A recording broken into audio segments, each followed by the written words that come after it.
Welcome to Vsb News Online for Monday, May 11th. I'm Peter Gattel.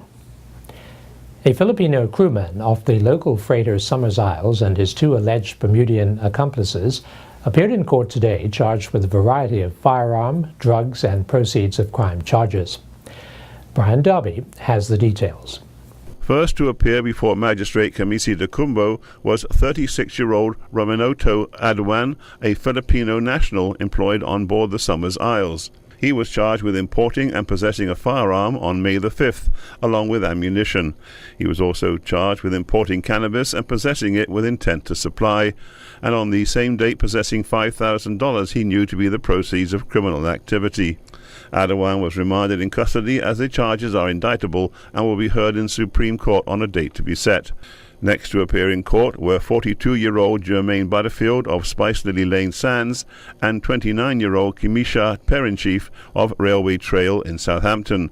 They were together charged with conspiring with Aduan and others to import a prohibited weapon at a time prior to May the 5th. They were also accused of conspiring with Aduan and others to import ammunition and cannabis with intent to supply, as well as $6,000 in cash, knowing it to be the proceeds of crime. They were bailed on $25,000 each to appear for mention at a later date. Brian Darby reporting for Vsb News. The importation of weed spray, Roundup, has been suspended. This from Health, Seniors and Environment Minister Jean Atherton. The suspension comes on the heels of a recent scientific study carried out by the International Agency for Research on Cancer. The minister says that as a result of this research, the IARC reported cancer-causing risks to humans of 5 pesticides, including glyphosate. In light of the recent IARC study, Bermuda will take the following steps. 1. Effective immediately, all importers of glyphosate Roundup will be notified that the approval of all glyphosate products has been suspended, pending the continuing assessment of the emerging research. Our hope is to complete the assessment within 6 months.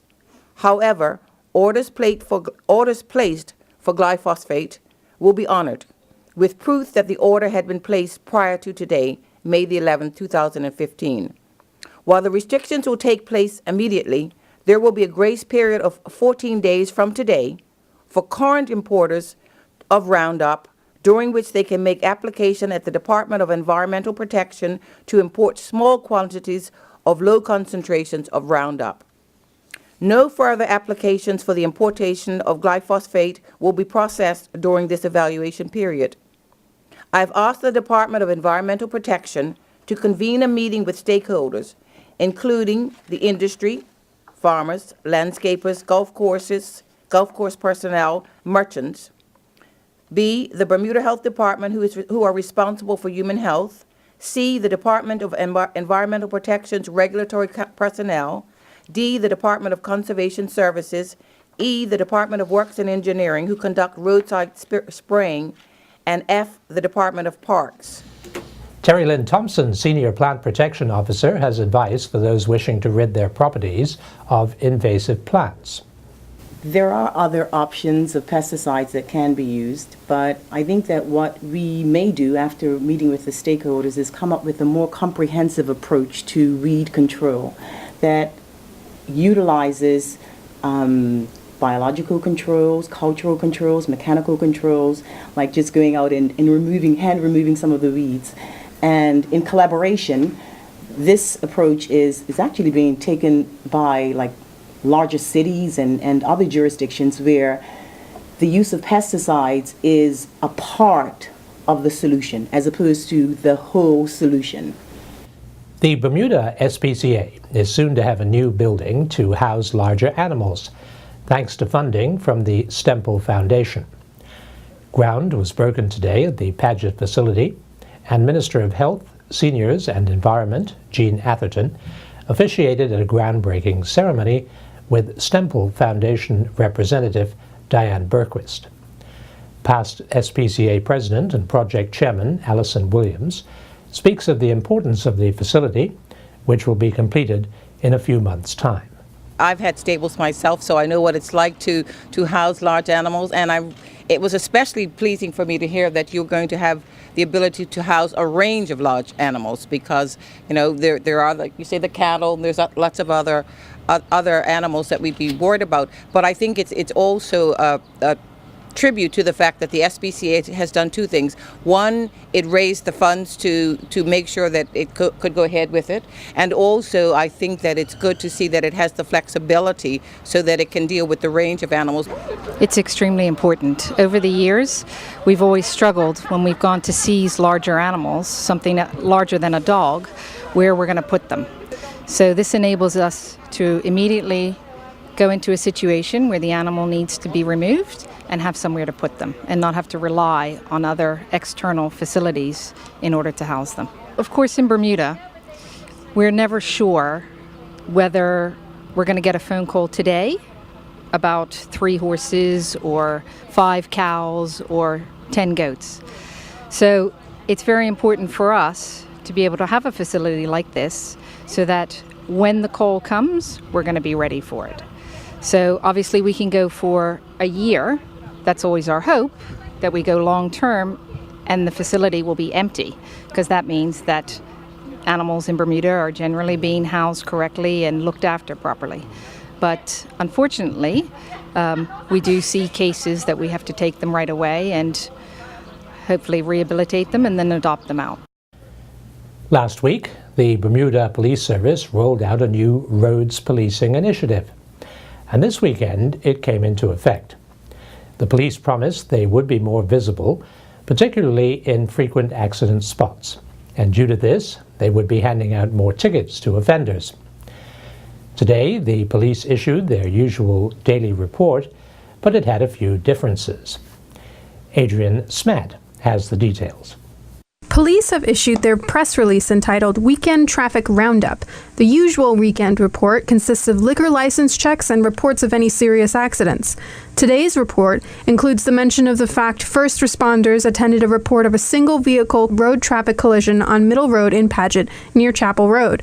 It appears that a female was driving her cycle when she lost control. This resulted in the woman being taken to the hospital via ambulance, where she is being treated for serious leg and facial injuries.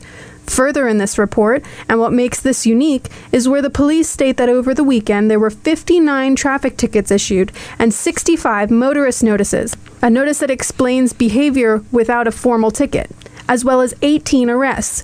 The police state that the goal of the roads policing initiative is simply to raise awareness about the risk of serious injury or death from driving or riding at excessive speed, without due care and attention, and or driving or riding while under the influence of alcohol or drugs. And it's safe to say, with nearly 150 people affected by this weekend's efforts, awareness has definitely been raised. For Vsb News, I'm Adrian Smat.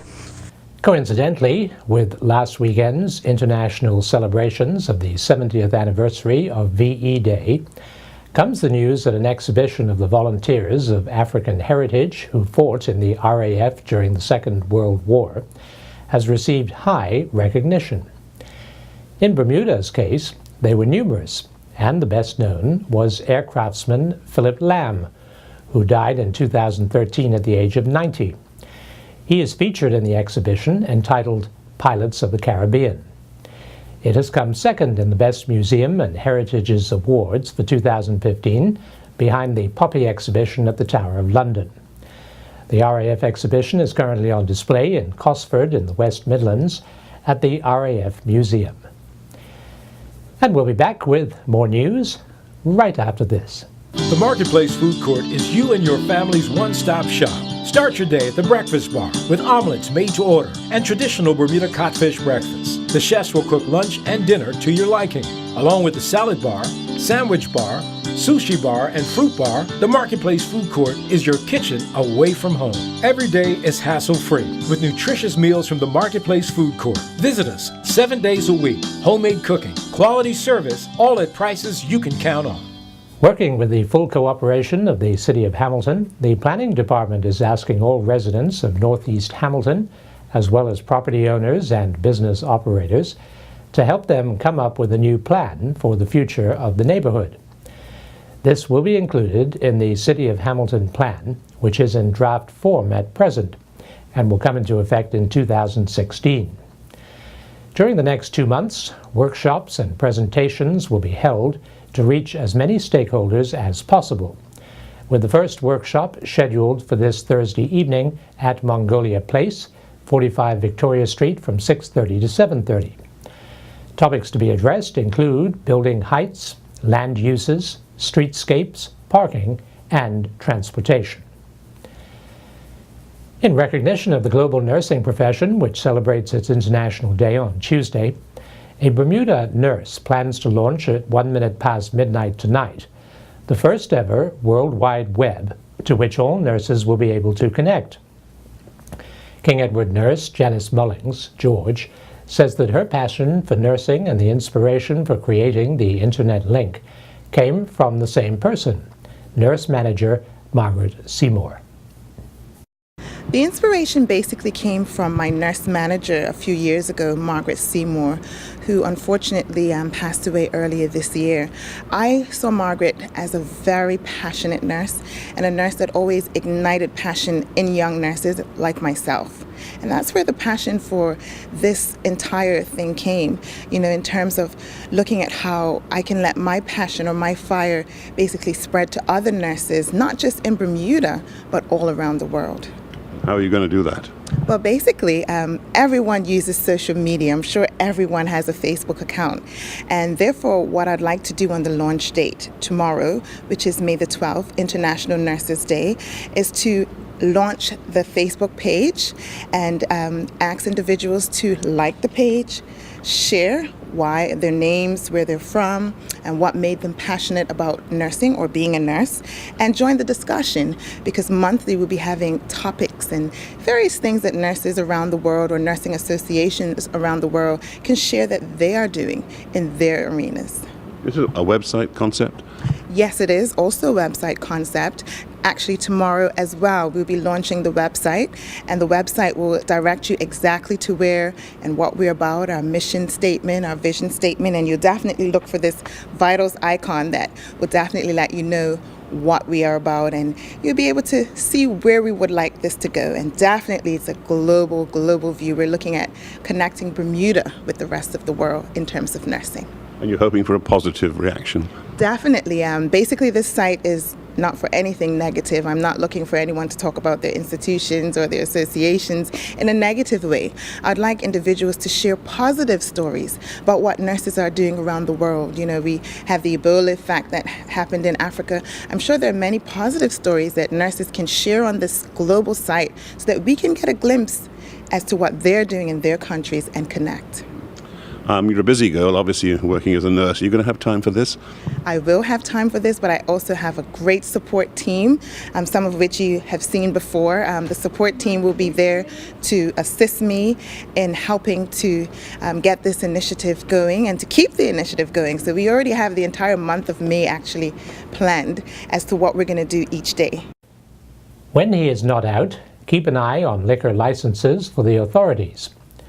PC Dawson Dates is relaxing at his hobby of music.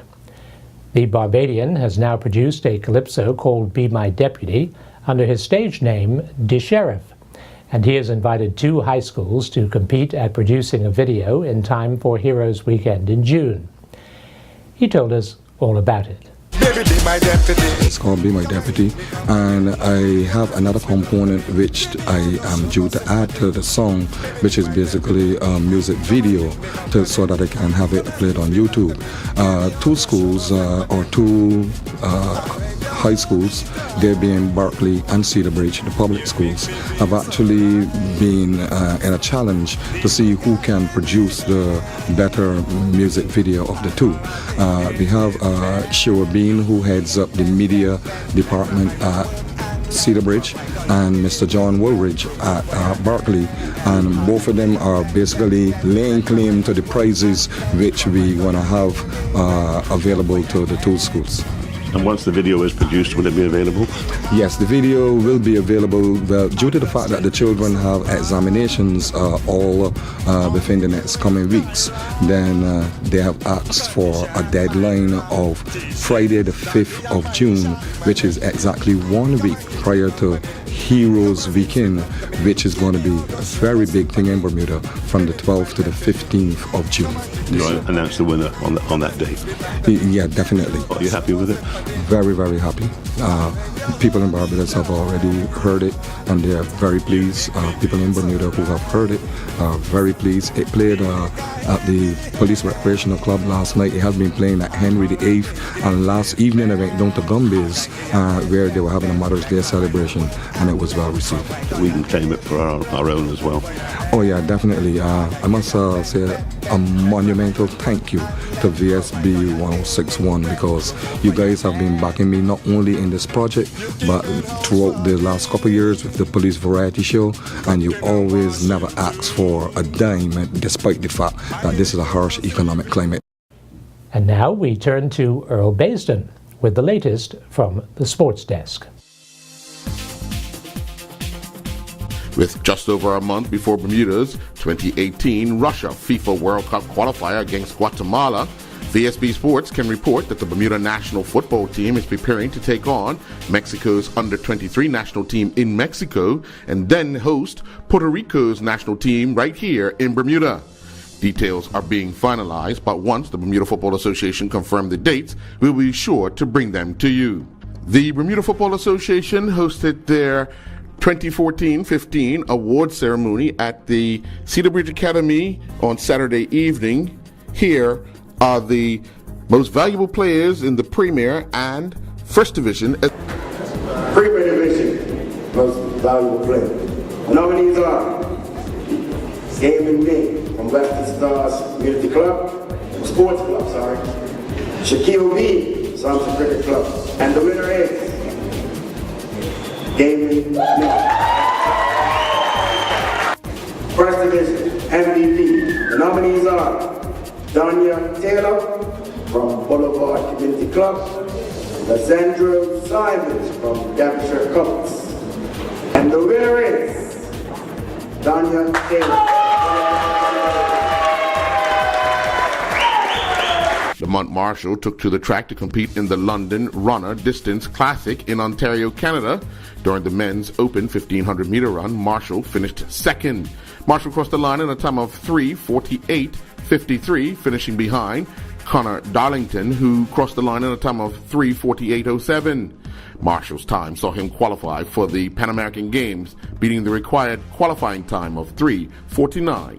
Even. Bermuda went down by 7 wickets in their final ICC Americas World Cup 2020 qualifying match in Indianapolis on Saturday. They went down to Suriname. Batting first, Bermuda scored 99 for 7 in their allotted 20 overs, with David Hemp the top scorer on 28, while Trey Manders added 21. Jacoby Robinson scored 14, not out.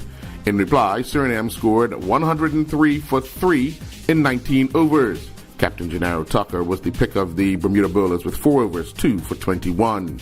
Also on Saturday, Southampton Rangers clinched the 2014 Linders 2020 Championships with an 8-wicket victory over Willacotts up at the Somerset Cricket Club. Willacotts batted first and scored 137 for 8 in their allotted 20 overs, with captain Dwight Baisden the top scorer on 25, while Kevin Fobler added 24. Dean Stevens chipped in with 21. With figures of 2 overs, 2 for 14, saw Chris Pitcher lead Southampton Rangers in the bowling department, while Ryan Balberta returned figures of 4 overs, 1 maiden, 2 for 25. In reply, Southampton Rangers scored 140 for 2 in 18.3 overs. Alex Dorr led the way, scoring with 55 not out, while Curtis Jackson chipped in with 36. Gerald Simons and Ian Armstrong both scored 19, with Armstrong not out. Yesterday in 2020 cricket, in a doubleheader at the Devonshire Recreation Club, Western Stars defeated Devonshire Recreation Club by 36 runs in the opening match. Western Stars scored 118 for 9 and bowled Devonshire Rec all out for 82. In the second match, Devonshire Recreation Club defeated PHC by 8 wickets. PHC scored 96 for 8 in their allotted 20 overs, and then Devonshire Recreation Club scored 97 for 2. A doubleheader at Lords and St. David's saw St. David's win both matches. They defeated Willicots by 22 runs in the opener. St. David's scored 166 for 6 and bowled Willicots all out for 124. And then they defeated Flats Victoria by 106 runs. St. David scored 167 for 4 and bowled Flats all out for 61. The Independent Riders hosted the Bermuda Bicycle Association's Criterium yesterday in Prospect. Andrew Lesperre held off a breakaway pack to win the adult A division race with a time of 48:04.1. Dave McComas finished second in a time of 48:04.3, and Matthew Oliveira finished third in a time of 48:04.7.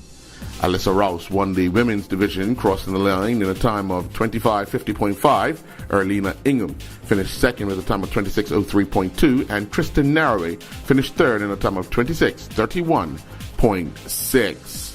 The Bermuda National Athletics Association hosted the IAAF World Athletics Day track meet at the National Sports Center on Saturday. Selah Tuzo won the 11-12 girls 1500 meter run with a time of 5:11.74. Jade Johnston finished second in a time of 5:23.92, and Jesse Marshall finished third in a time of 5:28.79.